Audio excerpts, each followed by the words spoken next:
What's going on, YouTubers? This is Dustball in the Desert. So my name is Dusty. I'm with Summit Automotive Sales and Restorations. Doing some videos on this 87 IROC 3rd Gen Camaro. If you're following along, it's a one owner, female owned 350 V8 TPI motor. Neighbors are awesome.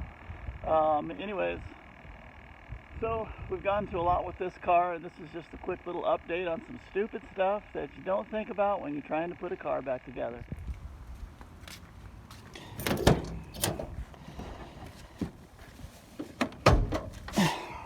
So, where I left off, we had some idling and drivability problems with the car. Boom, typical GM. So anyways, what I did was pull the gas tank and put a new gas tank in it, fuel sending unit, fuel pump, and some of the hard lines needed to be replaced too. They were just corroded. So I have a video. I didn't video that part of it because I don't have a lift at the shop right now. We have a new shop and we don't have a lift in yet. We have the lift, but we don't have it installed yet. So I paid. It's 116, 120 degrees outside, and I don't want to lay down on the ground. I've done it on the ground before. You know, a lot of shops will tell you, oh, it's a pain in the ass. It's the worst job ever. And really, the shop books charge about 4 hours to do the job. You can do it at home, but you got to get the ass into the car up really high. So you need some big jacks. Not a hard job. It's just a process. Hardest part's getting the filler neck out of the car. So anyways, did that on the car. Got a clean fuel system. Car fires up. Kind of the same problem though. I mean, it's still kind of a sputtery idle, fluctuating. So it's a little frustrating after you spend, I think that cost me with parts and labor right around $700. YOLO. So anyways, let me show you a couple of the things that were probably the most of the contributors to this issue. Okay, so problem number one with the car, when we first got it running, it would fire right up every time without fail. Just wouldn't idle very good because I had a dead cylinder, had a bad injector, as it turned out. So throughout the process, it's not wanting to start. It's cranking and cranking and cranking like it's not getting fuel. So when I put this tank in, I noticed that the cap did not want to go on the filler neck. The cap wasn't seating down all the way against the rubber. So I believe we were not getting any good vacuum in the tank and the fuel system. So I got this tank right here, this cap. You can hear vapor pressure now. This is a Duralast cap. It's got the three-way instead of just the single bar. And the diameter of that cap is a little bit smaller, so it actually threads in there and snugs up against the rubber seal. Boom, fires right up every time now, has good vacuum pressure in the fuel system. The second thing is, on this side, sometimes you get tunnel vision and you just don't think about things. Beep, fuel pressure regulator. So, never replaced it. You know, when you want to get a car running, if you're doing a revival, you're just doing the basics to see if it'll fire up. And then finally it does, and then you start driving it and you forget about everything else. So yeah, so there's that. So let me show you. I have a nice display over here. Fuel pressure regulators. There you go. And how I came across this is I figured something might be stuck, so I tapped on it and it let go. Fuel was flying out the exhaust. It was bad news bears. So I shut the car down immediately. And I'm like, you know what? I forgot to even look at these things. So yeah, look at they're crumbling. There's two of them because I went ahead and took the one out of the white Camaro as well. Same car. Yeah, so that's the white Camaro. This is the red Camaro. So yeah, nasty. And thanks to a YouTube subscriber of mine. Yep. There's the ignition module. You know, that's something I always replace. I do a lot of TBI, square body trucks. And I mean, I have a box of these things sitting around. So the connectors were corroded. So those are cleaned up. I replaced this with a new one. And now it does not have a random miss or shut off as you're driving down the road. So that's it. So there you go. This was the original cap. The rubber still seemed okay.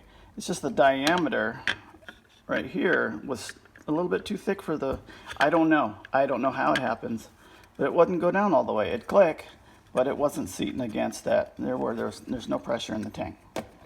So hopefully somebody is looking for problems, and that helps them out with that. Oh, might as well just put this in too. Doesn't look too bad. I have 3 or 4 of these laying around too. So threw a new one in. Oh, hey, let's do this too. Why not? Yep, gauge stopped working. So I had another gauge, put a new gauge in. So the red car, oh yeah, oh, might as well do one of these while we're at it too. So anyways, yeah, so there's my display. Those are some things you got to do on these cars. If you have an idle issue, check the gas cap. Is it seating all the way? Check the ignition module. Fuel pressure regulator. This was a cheap part. Very easy to do. I'll show you how to do it. So to redo this little guy right here, you have to take your plenum off. So you want to undo the 10 millimeters on your throttle body. Take off these hoses, and then disconnect your plug-ins for your sensors and your idle IAC valve. IAC. And then also on this side, I don't even know if you have to undo these. I did. They're just little clips, and then take. I took it off down here, but yeah, you can leave this whole tube on if you want to. So you have to simply take these Torx out. 1, 2, 3, 4. On the other side, there's 4 as well.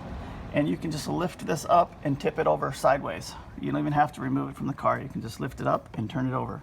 And then you've got, I think 5 or 6 down here. They're little, I think they're T2 hollow Torxes. You don't have nothing major. I didn't even let any fuel out of the system because there was no pressure in there, but it's not going to go flying off and hit you in the face. And so just undo those evenly all the way around, and then take that off, putting the new one in. I put the screws through the bladder to hold everything together, and it went right on real simple. So yeah, and if you need to do an EGR valve, it's right underneath here. You got to do your research on the right clocking of the nipple on the EGR valve. The one I ordered for the white car is the wrong one, and the valve sticks up too high and hits the top underside of that, so that's going to get replaced. So anyways, yeah, this car's got its problems pretty much ironed out. So yeah, check your gas cap. Inside the distributor, check your control module, ignition control module. Those are like probably $50, $40, $60. Use a good one, it's worth it. And then yeah, that's amazingly, I think it. I'll start the car for you. Hang on a second.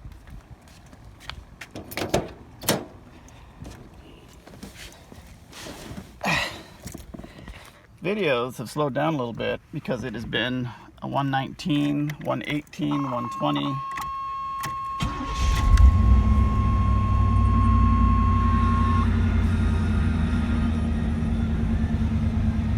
Once the idle should go right down.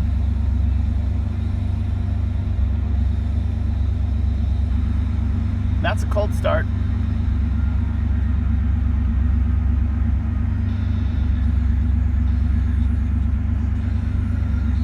When it's 120. There we go. Boom. See that? Looky there. That's right about where it should be. I think it's 650, 700 idle.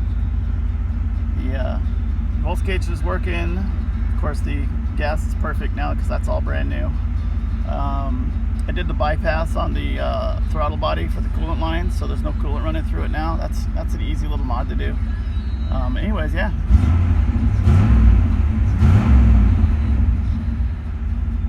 Air works.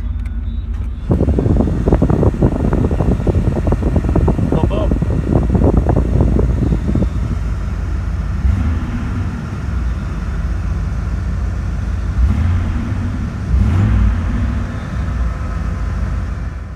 So yeah, I mean, it's magic. If you go back to the basics, you can just get figured out. Oh, and I wanted to show you guys, thanks to my sponsors, my daughters, and Father's Day present, I got another GoPro. That's an 8. Oh, they got me the head cam. So I also need to get the thing you can suction cup to the windshield so you guys can watch me driving. So maybe we're going to take a couple steps forward and do some better videos and stuff. And so I guess that's how we grow. So yeah. So on the red IROC, as far as the paint goes, I'm just kind of zoom in here and show you. I don't know if you can see it or not, but this is factory red. You can see a little bit of primer right there. And then when you go down, it's a different color red. And it's not a faded red, it's like a pinkish. I've never seen that on a factory paint job before. So what I did was I did sand through it a little bit, and it sanded through to the darker red. Now this is a single stage factory paint job that was on here. The lady said it's never been an accident, but I think maybe it's been to Mako once. Probably not a bad job. But this is factory primer right here. There's not much left. There's metal. I mean, this metal. So I tried to sand through some of it because I kind of wanted to originally do like a rat rock. See, in the sun you can see. Hopefully you can see. It's just top is red. The bottom part where I was sanding, it's pinkish. So, you know, a one owner option like this Camaro, I think we're just going to go ahead and do a nice paint job on it. I got hit up by a new paint company, Showtime Custom. Came out and looked at a few of my cars, and we put a deal together for doing some paint. So we're going to see what kind of paint job he does on this thing, and we'll go from there. I think the car deserves it. You know, it's just going to end up being another red IROC on YouTube, but you know, it's female owned, one owner. So it's a cool car, but my rat rock thing, maybe not. So that's gonna do it for this episode. I think this is actually part 7 on this car. So probably the next thing you're gonna see is back from the paint shop. I need to drop it off tomorrow or the next day. 2 to 3 week turnaround. It's really hot out here. Probably not the best time to paint a car, but yellow. So the next episode is probably going to be putting decals and putting the car back together. I'll have some photos and images, do a short thing about the car being taken apart and whatnot. If you notice, if you look to I'm at the house right now. I have a lot of stuff going on here and the new shop, but Whitey is gone. That's my other 87 Camaro. That's my fully hard option car. It's already been painted, motors rebuilt. Pretty much everything you could want to do to a car, that car's had done to it. Big stereo system. That car's badass for sure. So anyways, that EGR valve earlier in the video, that was off Whitey. And same problems as this car. Just, the idle was just a little bit off on it. Yeah, it's drivable and everything, but it just bothers me. So I diagnosed that down to EGR's just no bueno. So I put that EGR, I got a new one, put it on, and it was the wrong one. So that just figures. You know, if it's a 50-50, I'm going to get it wrong. So that's just how I roll. So anyways, yeah, so Whitey's gone because I went for a hell yeah test drive, and flywheel decided to part ways with the rest of the car. So there's a long story behind that. Sometimes when you don't do the work yourself, you trust other people, things go south, and that's what happened on that car. So I've got a lot of video content on that car. I just haven't uploaded. I'm trying to not, I don't have too much of too many different cars out there. But anyways, so yeah, we're gonna pull the transmission out of that, and I'll get videos and damage shots of that. That's exciting. So anyways, everybody have a good one. Dust Ball in the Desert. Thanks for watching.